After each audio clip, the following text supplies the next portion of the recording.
Je suis Amanda, je suis médecin généraliste et aujourd'hui je vais vous parler d'Octobre Rose qui est le mois dédié à la sensibilisation au cancer du sein et son dépistage chez les femmes. Le cancer du sein est le premier cancer chez les femmes. En effet, il représente plus du tiers des cancers féminins et on sait qu'une femme sur 8 sera touchée par le cancer du sein. Il existe différents facteurs de risque, c'est-à-dire éléments qui peuvent entraîner un risque augmenté d'avoir le cancer du sein. Il s'agit tout d'abord de l'âge, puisque plus de 80% des cancers diagnostiqués chez les femmes sont au-delà de 50 ans. Parmi les facteurs de risque, on retrouve également l'alcool, le tabac, la sédentarité, le surpoids, ainsi que les antécédents personnels et familiaux du cancer. Mais rappelons que le cancer du sein est un cancer de bon pronostic s'il est détecté à un stade précoce.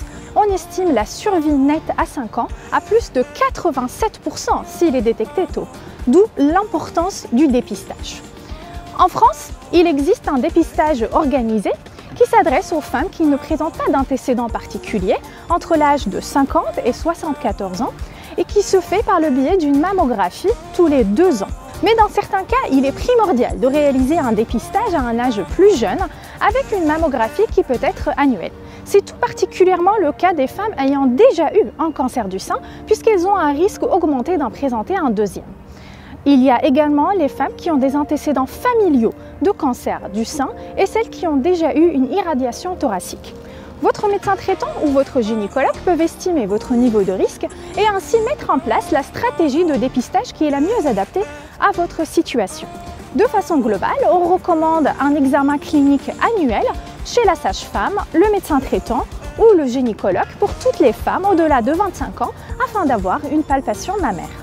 Le cancer du sein peut se présenter sous différentes formes. Il peut prendre la forme d'une masse palpée au niveau des seins qui est la plupart du temps non douloureuse. Il peut y avoir également un ganglion au niveau de l'aisselle ou au niveau susclaviculaire. Il peut y avoir également une modification de la forme des seins avec la présence d'un œdème, une rougeur, un écoulement ou même une rétraction mammaire. Si le cancer du sein n'est pas détecté à un stade précoce, il peut y avoir des symptômes de cancer généralisé qui peuvent être soit la perte du poids, la perte d'appétit, la fatigue ou bien plein d'autres symptômes.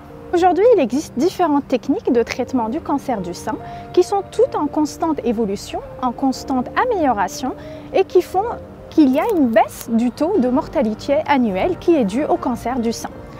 Les traitements font appel tout d'abord à la chirurgie, qui peut être soit conservatrice, c'est-à-dire une tumérectomie, mais également radicale, c'est-à-dire une mammectomie. La chirurgie peut être complétée par une chimiothérapie, une radiothérapie ou même une hormonothérapie si le cancer est hormonosensible.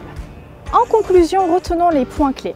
Il s'agit du cancer le plus fréquent chez la femme, qu'il est finalement de bon pronostic s'il est détecté à un stade précoce, d'où l'importance du dépistage et surtout que vous êtes le premier acteur du dépistage et qu'une autopalpation régulière et une observation attentive peuvent sauver votre vie.